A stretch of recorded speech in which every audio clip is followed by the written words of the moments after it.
এবার আমরা চললাম মিরিক লেক, যেখানে অনেক সুন্দর সুন্দর ভিউ আছে। আর এইখানে একটা জিনিস, পুরো দার্জিলিংতে only pine tree, pine tree শুধু তোমরা দেখতে পারবে, কিন্তু পাইন ফরেস্টের পাইন ট্রিটা একদমই আলাদা আর অনেক বড় ছিল।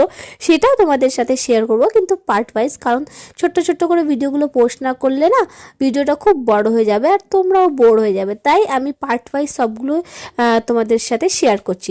নাও, তোমাদের সাথে কথা বলতে বলতে আমরা পৌঁছে গেলাম মিরিক লেক। আর এখানে না ছোট্ট একটা পার্কও আছে, কিন্তু পার্কটাতে সেরকম কিছু ছিল না, দেখলাম শুধু ফুল আর ফুল।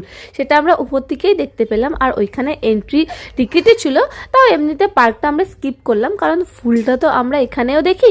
আর এইখানে এসে দেখছি, মানে এখানে একটা জিনিস খুবই ইউনিক, তুমি যেখানেই যাও প্রত্যেক জায়গাটাতে ওয়েদারটা আলাদা আলাদা পাবে। এর আগে যখন আমরা ছিলাম পুরো একদম কত ধূপ রোদ ছিল, কিন্তু এখানে এসে দেখছি পুরো ক্লাউডি ওয়েদার। আর ক্লাউডি ওয়েদারের জন্য আমার জায়গাটা আরও সুন্দর লাগছিল।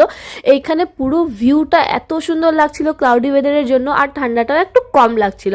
আর এইখানে চারিদিকে তোমরা একটাই জিনিস পাবে, ম্যাগি আর ম্যাগি। পাহাড়ে গেলে আমরা যেখানেই গেছি শুধু ম্যাগি খেয়েছি, আর পাহাড়ের ম্যাগির ব্যাপারটাই আলাদা হয়। তবে এখন আমরা চলে এসেছি মিরিক লেকের যে ব্রিজটা আছে না, এই ব্রিজটা থেকে পুরো লেকটার ভিউটা এত সুন্দর আসছিল। আর ব্যাক সাইডে বলতে গিয়ে যে পুরো যতগুলো বিল্ডিং ছিল, এখানে সব ঘরগুলো না খুব কালারফুল, যেগুলো দেখতে এত সুন্দর লাগে। আর পেছনে আমাদের ইন্ডিয়ান ফ্ল্যাগ এত সুন্দর মুভ হচ্ছিল, কি আর বলবো।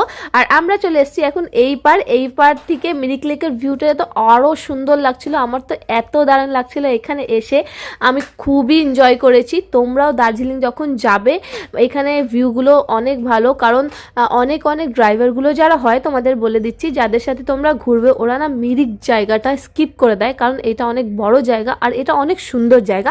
তাই তোমরা ড্রাইভারকে বলবে অবশ্যই মিরিক ঘোরাতে, কারণ ওটার জন্য ওরা এক্সট্রা চার্জ করে। কিন্তু যদি তোমরা পার্সোনালি গাড়ি বুক করে নাও শেয়ারিংয়ে না গিয়ে, তাহলে ওরা সব কিছু তোমাদের ঘোরাবে।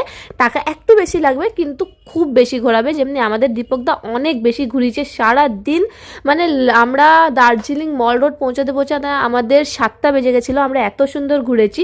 আর আজকের দিনটাই আমরা অর্ধেক দার্জিলিং কমপ্লিট করে নিয়েছিলাম। অ্যাকচুয়ালি দার্জিলিং ট্রিপটা 2 দিনেরই আছে, তোমরা 2 দিন ঘোরার জন্য দার্জিলিং এনাফ আছে। এবার তোমরা যদি এক্সট্রা থাকতে চাও তাহলে থাকতে পারো, কিন্তু 2 দিনের বেশি থাকতে আর ভালো লাগবে না। তাই তোমরা যদি দার্জিলিং প্ল্যান করে আসছো, তাহলে 2 থেকে 3 দিন এনাফ আছে। তবে পাহাড়ে এসে তোমরা একটা যে জিনিস আছে সব থেকে সুন্দর দেখতে পারবে, সেটা হলো ন্যাচারাল বিউটি। কোনো আর্টিফিশিয়াল বিউটি নেই এখানে, সবগুলো প্রাকৃতিক নির্মাণ করা। আর এইখানে ঠান্ডাটাও অনেক বেশি ছিল, কিন্তু মোটেও শরীর খারাপ হচ্ছিল না। আমাদের দুর্গাপুরের হালকা ঠান্ডাতেও সর্দি কাশি লেগে যায়, কারণ এখানকার ঠান্ডাটা এত সুন্দর।